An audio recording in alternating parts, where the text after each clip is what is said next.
بسم اللہ الرحمن الرحیم۔ اہل بیت اطہار کی اس سے بڑھ کر شان، عزت اور عظمت اور کیا ہو سکتی ہے کہ اہل بیت اطہار کی فضیلت میں اللہ نے قرآن نازل کیا، سبحان اللہ۔ اور اس سے بڑھ کر اہل بیت اطہار کی فضیلت اور کیا ہو سکتی ہے کہ نماز جیسی فرض عبادت کے اندر اہل بیت پر درود و سلام رکھ دیا گیا۔ سبحان اللہ۔ اور یہ میں اپنی طرف سے، میری کیا حیثیت ہے، میں اپنی طرف سے فتویٰ پیش نہیں کر رہا، بلکہ حضرت امام الشافعی کا قول اس بارے میں موجود ہے۔ حضرت امام الشافعی رحمۃ اللہ تعالی علیہ، آپ اہل سنت کے جو 4 ائمہ کرام ہیں ان میں سے ایک ہستی کا نام ہے حضرت امام شافعی۔ آپ فرماتے ہیں یا اہل بیت رسول اللہ حبکم، اے نبی پاک صلی اللہ علیہ وآلہ وسلم کی اہل بیت اطہار، حبکم آپ کی محبت، فرد من اللہ فی القرآن انزلہ، اللہ نے قرآن کے اندر آپ کی محبت ہمارے لیے فرض رکھ دی، سبحان اللہ، فرض قرار دی گئی قرآن کے اندر۔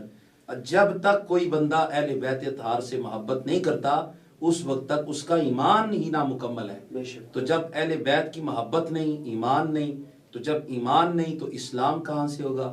جب اسلام نہیں تو پھر ایمان خود سوچ کے بتائیں، جب کسی شخص کا ایمان اور اسلام ہی نہیں ہے تو پھر اس کو نماز، روزہ، حج و زکوٰۃ یہ ساری چیزیں فائدہ نہیں پہنچا سکتے۔ حضرت امام الشافعی اگلی بات کرتے ہیں، فرمایا کفاکم من عظیم القدر انکم من لم یصلی علیکم لا صلاۃ لہ، کہ جو آپ کی ہستی پر، آپ کی بارگاہ میں، آپ کی شان اور عظمت کے اوپر نماز کے اندر، حالانکہ نماز کتنی فرض اور عام عبادت ہے، اور نماز کے اندر جی نماز کے اندر سب سے اہم ترین عبادت نماز، پھر نماز کے اندر تشہد۔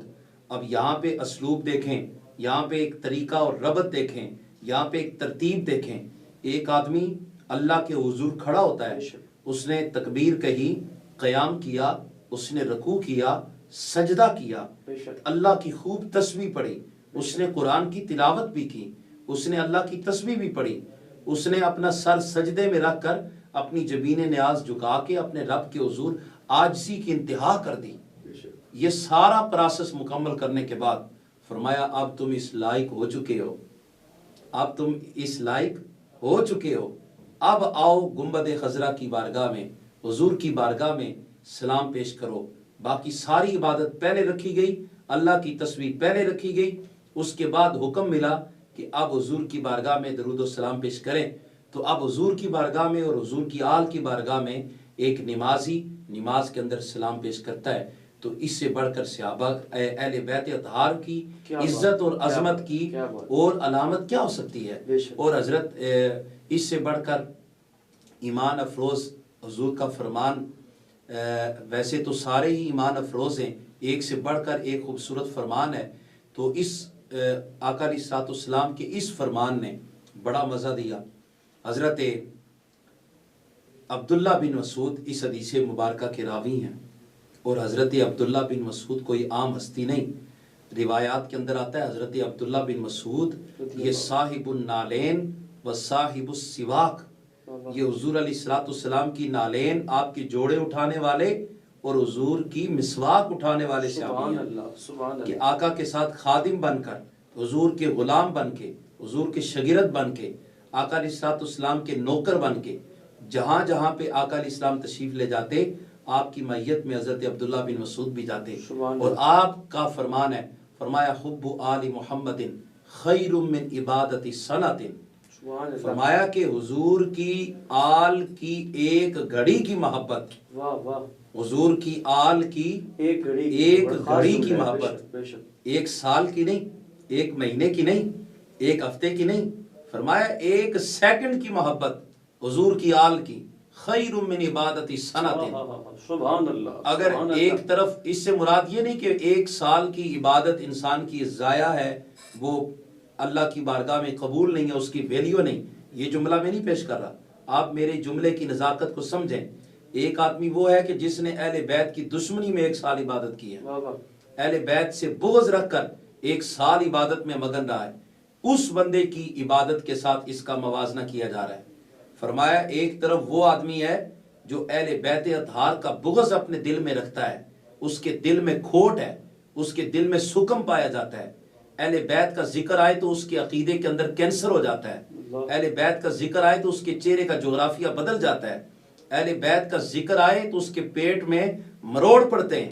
فرمایا ایک طرف وہ آدمی ہے جو ایک سال عبادت کرے اور ایک طرف وہ حضور کا عاشق ہے جو اہل بیت کی محبت اپنے سینے میں رکھ کے اہل بیت کی محبت کا چراغ اپنے دل میں جلا کر اہل بیت کی محبت کا دیا جلا کے وہ عبادت ایک سیکنڈ کی کرے گا. خیر من عبادت سنتین، اس کی ایک سال کے اوپر اس کی ایک گھڑی کی عبادت فوقیت رکھتی ہے، اس سے برتری رکھتی ہے. کیا خوبصورت. اور اگلا جملہ حضرت عبداللہ ابن عباس کا، رضی اللہ تعالی. نبی پاک صلی اللہ علیہ وآلہ وسلم کے چچا زاد ہیں، کوئی عام ہستی نہیں. آپ فرماتے ہیں لو ان رجلا صعد بین الرکن والمقام، کہ اگر کوئی آدمی کعبۃ اللہ میں چلا جائے.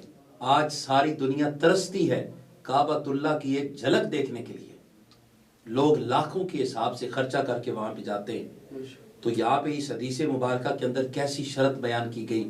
فرمایا کہ ایک آدمی ہے وہ 21 دن کا ٹور نہیں، 7 دن کے لیے نہیں، 15 دن کے لیے نہیں، 3 مہینے کے لیے یا 1 سال کے لیے نہیں، اس نے ساری زندگی کا ویزا بنوایا اور ساری زندگی جا کے اس مقام پہ بیٹھا. بین الرکن والمقام، ایک طرف رکن یمانی ہے، ایک طرف حجر اسود ہے، ایک طرف مقام ابراہیم ہے. ان تینوں کے درمیان والی جو جگہ ہے، جو مقام عبادت جہاں پہ انسان کی عبادت قبول ہوتی ہے اور ہر قسم کی دعا قبول ہوتی ہے، اس جگہ پہ بیٹھ کے اگر کوئی بندہ ساری زندگی گزار دے، فصلی، نمازیں پڑھتا رہے، وصام، روزے رکھتا رہے، ٹھیک ہے، وَهُوَ مُبْغِضٌ لِآلِ مُحَمَّدٍ، اور اس حال میں وہاں پہ جا کے مرا کہ اس کے دل میں نبی کی آل کا بغض تھا، حضور کی آل کا حسد پایا جاتا تھا، تو کیا ہوگا؟ اس کے مرنے کی دیر ہے. فَقَدْ دَخَلَ النَّارِ، فرشتے اسی وقت اس کو اٹھا کے سیدھا جہنم رسید کریں گے. تو اس سے بڑھ کر نبی علیہ الصلوۃ والسلام کی اہل بیت اطہار کی محبت، اس کا اور ترانہ اور عظمت اور اس کے بارے میں اور بیان کیا ہو سکتا ہے. آخری حدیث مبارکہ میں اپنے معزز ناظرین کی خدمت میں پیش کرنا چاہتا ہوں، وہ یہ ہے کہ دور حاضر کے اندر ہمارے ذمہ کیا ذمہ داری عائد ہوتی ہے. ہم جیسے اپنے بچوں کو رشتوں کی پہچان کرواتے ہیں، یہ تمہارا ماموں ہے، یہ تمہاری خالہ ہے، یہ تمہاری پھوپھی ہے، یہ تمہارے انکل ہیں، یہ تمہارے فلاں ہیں، یہ تمہارے استاد ہیں، یہ تمہارے مرشد ہیں. اسی طریقے سے ہمارے ذمہ یہ لازم ہے، ہر باپ کے ذمہ یہ لازم ہے، ہر ماں کے ذمہ یہ لازم ہے، اپنی اولاد کو خوراک دے یا نہ دے لیکن نبی کے صحابہ اور حضور کی آل کی محبت ضرور سکھائے. سبحان اللہ. اور حضور علیہ السلام کا کتنا خوبصورت واضح فرمان موجود ہے. آقا علیہ السلام نے فرمایا علموا اولادکم علی 3 خصال، کہ اپنی اولاد کو 3 طرح کی عادتیں سکھاؤ. کیا خوبصورت بات. 3 طرح کی عادتیں حضور علیہ السلام نے. میں وہ نصاب پیش کر رہا ہوں. آج دنیا بڑی رغبت ہے، بڑے شوق کے ساتھ، اور دنیا اس معاملے میں ٹوٹ رہی ہے، ایک دوسرے سے آگے بڑھنے کی کوشش کر رہی ہے. آکسفورڈ کا نصاب پڑھ رہے ہیں، تو میں آپ کے سامنے مدینے کا نصاب پیش کر رہا ہوں. میں آپ کے سامنے اس ہستی کا نصاب پیش کر رہا ہوں جو کائنات کی سب سے افضل ترین شخصیت ہے، اور جن کی خاطر جو جان کائنات ہیں، جو منبع جود و سخا ہیں، جو ساری کائنات کی اصل ہے. امام الانبیاء، حبیب کبریا، احمد مجتبی، جناب محمد مصطفیٰ صلی اللہ علیہ وآلہ وسلم فرماتے ہیں علموا اولادکم علی 3 خصال، کہ اپنی اولاد کو 3 طرح کے عادات سکھاؤ، 3 طرح کے نصاب سکھاؤ. 3 چیزیں اپنی اولاد کو سکھاؤ. اور کچھ سکھاتے ہو یا نہیں؟ یا رسول اللہ وہ کون سی 3 چیزیں؟ فرمایا حب نبیکم، سب سے پہلی چیز اپنی اولاد کو حضور سے محبت سکھاؤ. بے شک بے شک. آج اگر ہم اپنی اولاد کو محبت سکھائیں تو یقیناً ہمارے معاشرے سے یہ ظلمت، یہ جہالت خود بخود ختم ہو جائے گی. بے شک، کوئی شک نہیں.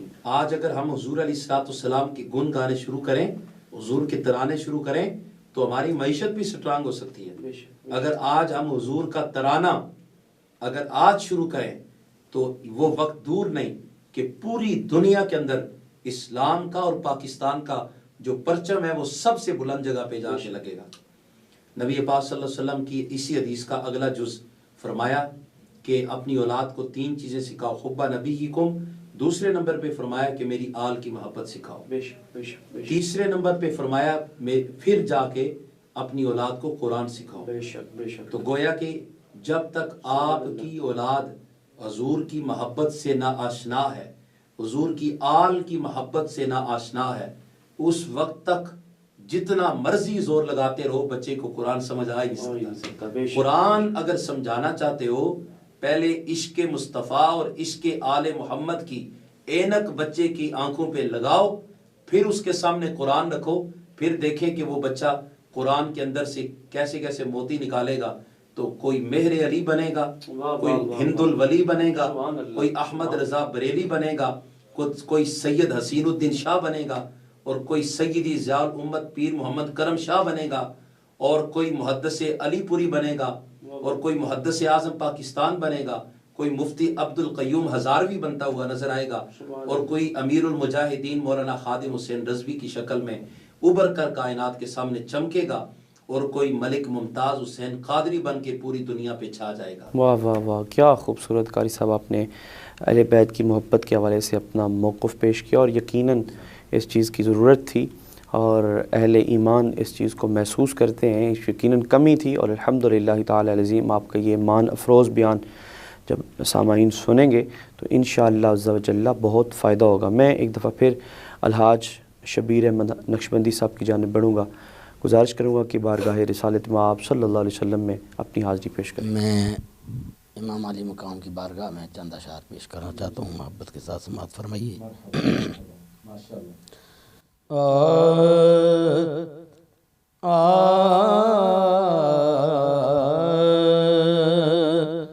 زمین و